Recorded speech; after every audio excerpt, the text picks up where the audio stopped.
بسم اللہ الرحمن الرحیم۔ السلام علیکم ورحمۃ اللہ وبرکاتہ۔ بغداد کے ایک خلیفہ کو اپنے بیٹے کی شادی کرنا تھی۔ انہوں نے پورے شہر میں اعلان کروا دیا کہ جس گھر میں جوان لڑکی ہے اور قرآن کی حافظہ ہے وہ اپنے گھر کی کھڑکی میں رات کو ایک شمع روشن کر دے۔ اس رات پورے شہر کی کھڑکیوں میں شمعیں روشن تھیں۔ ان کے لیے فیصلہ کرنا مشکل ہو گیا۔ اگلے دن اعلان کروایا کہ جس گھر میں موجود لڑکی حافظہ قرآن ہونے کے ساتھ ساتھ موطا امام مالک کی بھی حافظہ ہے، وہ رات کو اپنی کھڑکی میں شمع روشن کر دے۔ اور اس رات بھی آدھے سے زیادہ شہر کی کھڑکیوں پہ شمعیں روشن تھیں۔ کتنا حسین منظر ہوگا نا! ہر گھر میں کھڑکی پہ روشن شمع صرف روشنی کی نوید نہیں سنا رہی تھی بلکہ بتا رہی تھی کہ اسلام کا مستقبل بھی بہت روشن ہے۔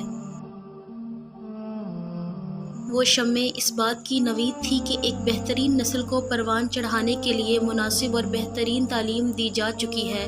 ان تمام جلنے والی روشنیوں کے لرزتے شعلوں میں ایک مضبوط اسلامی معاشرے کی جھلک نمایاں ہو رہی تھی۔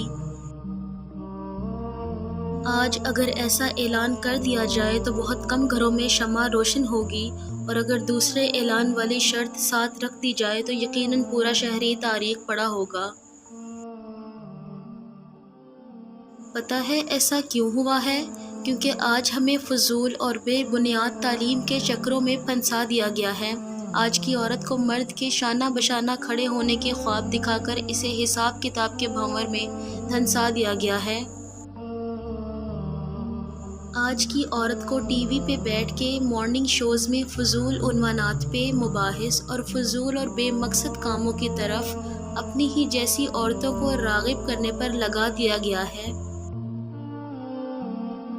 آج کی عورت کو انعامی مقابلوں میں جھینا جھپٹی کر کے 2 ٹکے کے تحفے حاصل کرنے پر لگا دیا گیا ہے۔ آج کی عورت نے بھٹکنا پسند کیا تو اسے بھٹکا دیا گیا ہے۔ بے شک اللہ تعالیٰ نے عورت کے لیے پردے کا حکم دیا اور اسے پردے میں ہی پسند فرمایا۔